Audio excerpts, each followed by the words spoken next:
السلام علیکم۔ پروفیسر آصف چوہان ایک نئی ویڈیو کے ساتھ جس کا عنوان ہے ولی دکنی کی شخصیت، ان کی شاعری، آپ کے ساتھ موجود ہیں۔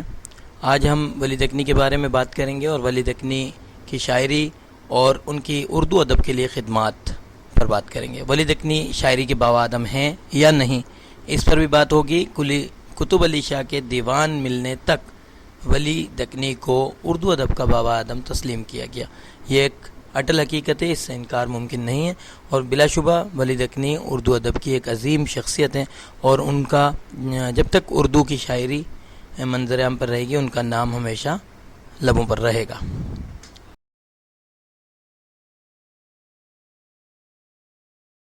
نام، خاندان، مقام اور تاریخ پیدائش اور تاریخ وفات سبھی کے متعلق وثوق سے کچھ نہیں کہا جا سکتا۔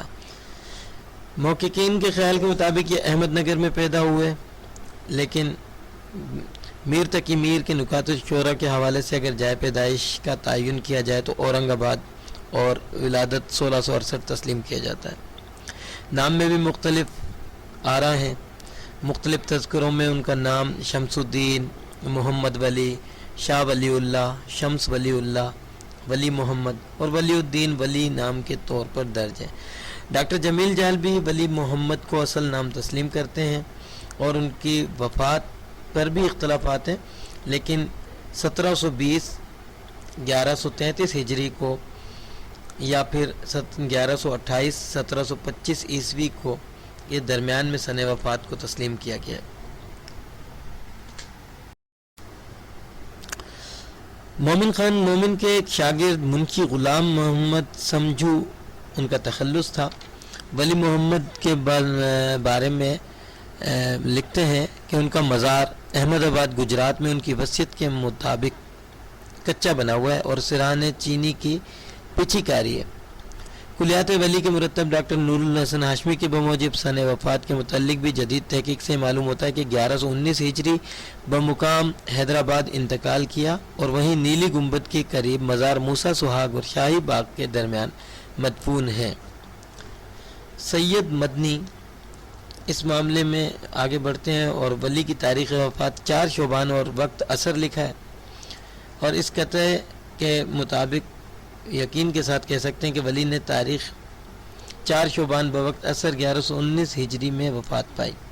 ولی کو اس کے خاندان کے قبرستان نیلی گنبد میں دفن کیا گیا۔ ولی کے مزار پر چینی کی ٹکڑیاں جڑی ہوئی ہیں، اس لیے چینی پیر کے نام سے بھی مشہور ہیں۔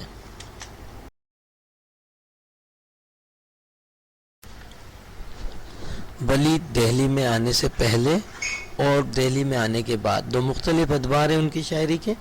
جب وہ پہلی بار دہلی آتے ہیں تو ان کی ملاقات صوفی شاعر شاہ سعد اللہ گلشن سے ہوتی ہے، جنہوں نے ان کا کلام سنا اور کلام سننے کے بعد انہیں مشورہ دیا کہ فارسی مضامین اور اسالیب سے استفادہ حاصل کرو۔ ولی دکنی نے ان کی اس بات کو پلے باندھا اور اپنی شاعری کے ساتھ دکن واپس لوٹ جاتے ہیں۔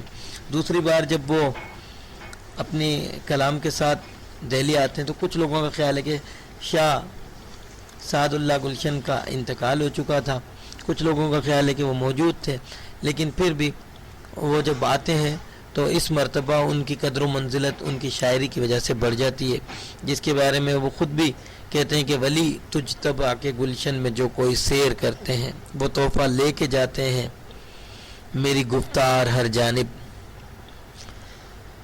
اس گدا کا دل لیا دلی نے چھین، جا کہو کوئی محمد شاہ سوں۔ مگر بعض اصحاب کو اس سے اختلاف ہے۔ چنانچہ ڈاکٹر عبداللہ صدیقی کے بقول ولی جن کے بارے میں اب یقین کے ساتھ کہا جا سکتا ہے کہ وہ احمد آباد کے رہنے والے تھے، صرف ایک مرتبہ 1112 ہجری میں دہلی آئے اور شاہ سعد اللہ گلشن سے ملاقات ہوئی۔ اس کا بھی امکان ہے کہ ولی اور شاہ صاحب کی ملاقات پہلے احمد آباد میں ہو چکی ہو، جہاں شاہ صاحب پہلے کچھ عرصہ مقیم رہ چکے تھے۔ تجربہ اور روایت صفحہ نمبر 76۔ لیکن ولی کے ایک شعر سے سعد اللہ گلشن سے جس عقیدت کا اظہار ہوتا ہے اس سے بھی نظر انداز نہیں کیا جا سکتا۔ شاگرد ہو کے گلشن نامی کا اے ولی، شاگرد ہو کے گلشن نامی کا اے ولی، سب شاعروں میں دھوم مچاؤں تو شرط ہے۔ بعض محققین سرے سے دہلی میں اس کی آمد ہی کے قائل نہیں ہیں، ان کے موجب صرف دیوان آیا تھا۔ اب ہم کچھ ولی کے اشعار کے بارے میں گفتگو کرتے ہیں، ان کے کچھ شعر تو بہت مشہور ہوئے، جن میں جسے عشق کا تیر کاری لگے اسے زندگی کیوں نہ بھاری لگے۔ ایک اور شعر، شغل بہتر ہے عشق بازی کا، کیا حقیقی و کیا مجازی کا۔ آج کل یہ شعر عنبر وارثی کے نام سے بھی مشہور ہے کہ شغل اچھا ہے عشق بازی کا، کیا حقیقی کیا مجازی کا۔ اس کے علاوہ ولی نے بہت سے شعر کہے، جن میں مشہور شعر یہ ہیں، مت غصے کے شعلے سوں جلتے کوں جلاتی جا، ٹک مہر کے پانی سوں یہ آگ بجھاتی جا۔ ایک اور شعر، ولی اس گوہر کان حیا کی کیا کہوں خوبی، میرے گھر اس طرح آتا ہے جیوں سینے مراز آوے۔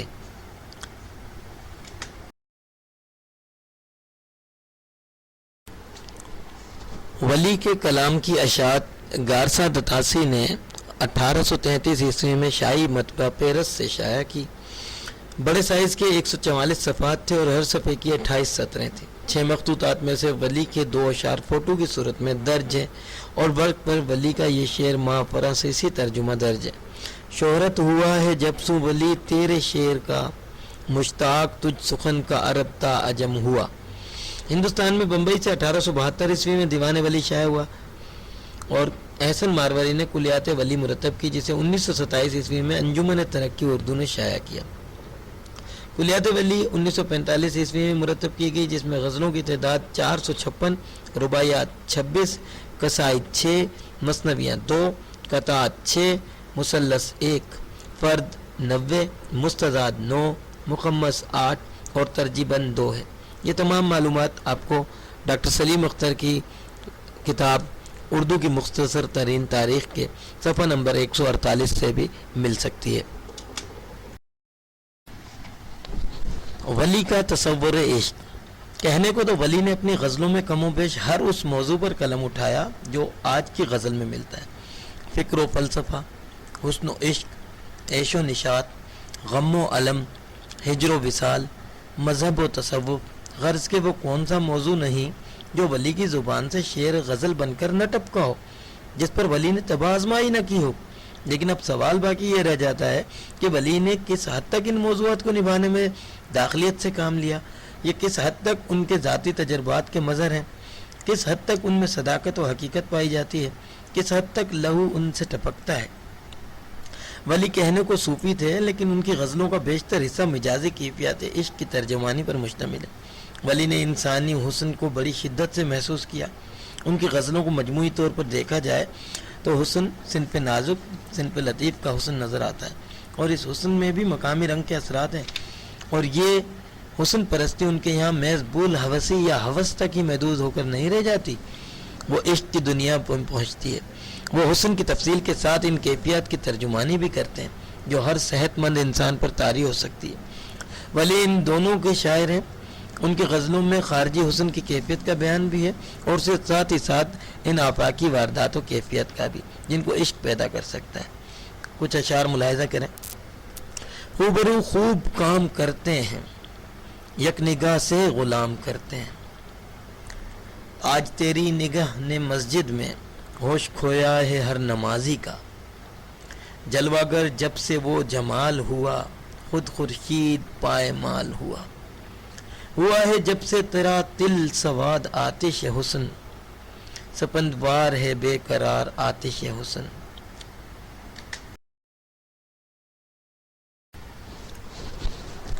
ولی کے تغزل میں خارجیت، ولی دکنی کے فن میں خارجیت اور بیانیہ انداز کی فراوانی ہے۔ حالانکہ غزل داخلی صنف سخن ہے جو جذبات و احساسات سے عبارت ہے، مگر کلیات ولی کے سرسری مطالعے سے یہ واضح ہو جاتا ہے کہ انہوں نے ظاہری اور خارجی بیان پر زور دیا ہے۔ ان کے ہاں محبوب کے خارجی حسن کا بیان بڑی عمدگی و فصاحت سے موجود ہے۔ اس کے سراپا کی ولی نے مبالغے کی حد تک تعریف کی ہے۔ اس کی ظاہری چال، ڈھال، قد، رنگ و روپ، لب و رخسار، چشم و ابرو اور مجگاں، سب کے بیان میں خوب خامہ فرسائی کی ہے۔ جبھی تو ڈاکٹر سید عبداللہ اپنی رائے دیتے ہیں۔ حسن و عشق کے موضوع پر بھی ولی کو ہم ظاہر پرست دیکھتے ہیں۔ ولی کا عشق دل سے زیادہ آنکھ سے متعلق ہے۔ ان کے کلام میں وہ قلبی جذبات جو لازمہ عشق ہیں کم سے کم ہیں، اور جہاں کہیں ان کا شائبہ ہے ہے بھی ان میں گہرائی نہیں ہے۔ ولی دکنی کے کلام میں ہمیں مندرجہ ذیل موضوعات کی نشاندہی ہوتی ہے، جیسا کہ عشق حقیقی و عشق مجازی، حسن و عشق، غم و اندو، سوز و گداز، الفاظ کا موزوں ترین استعمال، ذاتی تجربات کی عکاسی۔ ولی دکنی کے کلام میں ایک مخصوص پیرانہ بیان پایا جاتا ہے۔ ان کے کلام میں ندرت ہے، وہ ہر بات کو زیادہ سے زیادہ زور اثر بناتے ہیں کے لیے تشبیہات کا سہارا لے کر بیان کرتے ہیں اور قاری کے دل و دماغ پر اثر انداز ہوتے ہیں۔ مثلا تجھ لب کی صفت لال بدخشاں سو کہوں گا، جادو ہے تیرے نین غزالاں سو کہوں گا۔ اے ولی، عشق ظاہر کا سبب جلوہ شاید مجازی ہے، یک نکتہ تیرے صفحہ رخ پر نہیں بھیجا، اس مکھ کو تیرے صفحہ قرآن سو کہوں گا۔ ولی دکنی نے جو کچھ بھی لکھا وہ ذاتی طور پر محسوس کر کے لکھا، محض خیالی گھوڑے نہیں دوڑائے۔ حسن و عشق ان کا میدان عمل رہا، وہ حسین لوگوں کے ماحول میں رہتے، ان سے اظہار محبت کرتے، ان کا رد عمل دیکھتے اور اس حسن عشق کی کشمکش جو کچھ احساس ہوتے انہیں بعین ہی بیان کر دیتے۔ ولی کی خصوصیات۔ ولی دکنی کی غزل میں بے شمار ایسی خصوصیات بدرجہ اتم موجود ہیں جن کی بنیادوں پر آئندہ آنے والے شاعروں نے غزل گوئی کی عمارت میں نت نئی اختراعات پیدا کی۔ زبان کی شگفتگی، سلاست اور ترنم۔ ولی سے پہلے اردو شاعری موجود تھی، لیکن ولی نے اس کا رنگ اپنانے کے بجائے جدت ادا سے کام لیا اور ان کو مروج زبان غزل کے لیے موزوں نہ تھی۔ ولی کو گہرا انسانی شعور تھا، اس لیے انہوں نے زبان کے سانچوں کو بدل ڈالا اور یہ تبدیلی ان کے کلام سے یہ رنگ صاف جھلکتا ہے۔ ولی کی زبان میں مقامی رنگ بھی نظر آتا ہے اور فارسی کے خوبصورت ترنم الفاظ کا وسعت پذیر سرمایہ بھی ملتا ہے، لیکن فارسی اور ہندی الفاظ باہم شیر و شکر ایک گنگا جمنی کیفیت کا احساس دلاتے ہیں۔ ولی اس زبان کو استعمال کرنے میں بڑی ذہانت سے کام لیتے ہیں، وہ نغمگی، ترنم، شگفتگی کا خیال رکھتے ہیں، وہ چھوٹی اور بڑی بحریں استعمال کرتے ہیں، لیکن ان میں موسیقی کی لے تیز اور بلند ہوتی ہے۔ تشبیہات و استعارات کا استعمال کلام کے زیور بن جاتے ہیں۔ ولی دکنی کے کلام میں علم بیان کے حوالے سے تشبیہات اور استعارات شامل ہیں۔ تشبیہات و استعارات کی ندرت نے ان کے کلام میں جان ڈال دی۔ جہاں کہیں ولی یہ سمجھتے ہیں کہ الفاظ ان کے دلی جذبات کی صحیح عکاسی نہیں کر سکتے تو نہایت خوبصورت تشبیہات و استعارات استعمال کرتے ہیں۔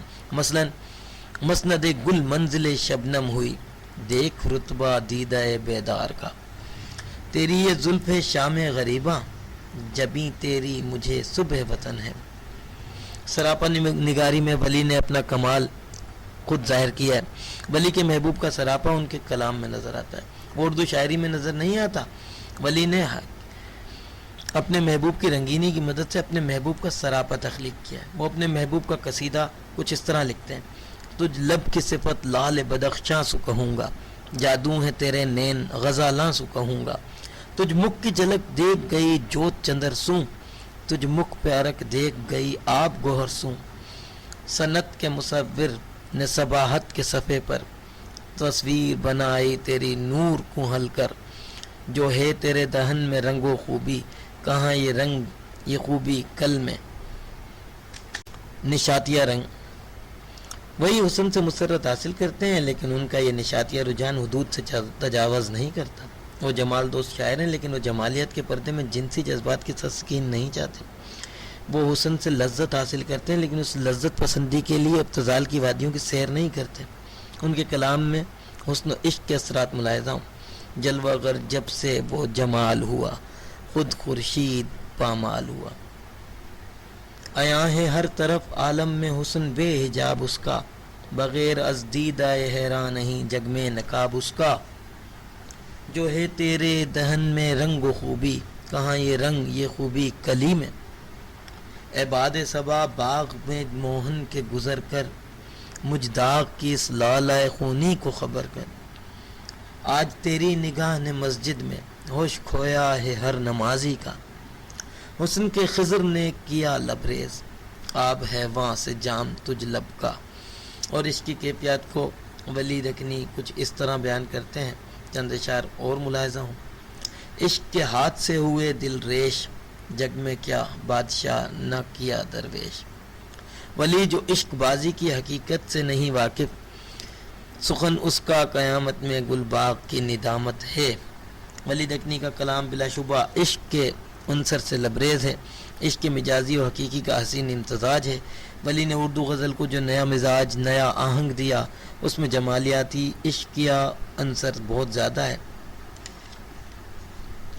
اسی کے ساتھ ہم ولی کی شاعری کو آج کے دور میں پاتے ہیں، ان کا رنگ آج بھی ہمیں آج کے شعرا میں بھی نظر آتا ہے، اور ولی بلا شبہ شاعری کے باوا آدم ہیں۔ اسی کے ساتھ ہم آج کے عنوان کو یہیں ختم کرتے ہیں، ایک نئے عنوان کے ساتھ انشاءاللہ تعالی آپ سے اگلی ویڈیو میں ملاقات ہوگی۔ اللہ حافظ۔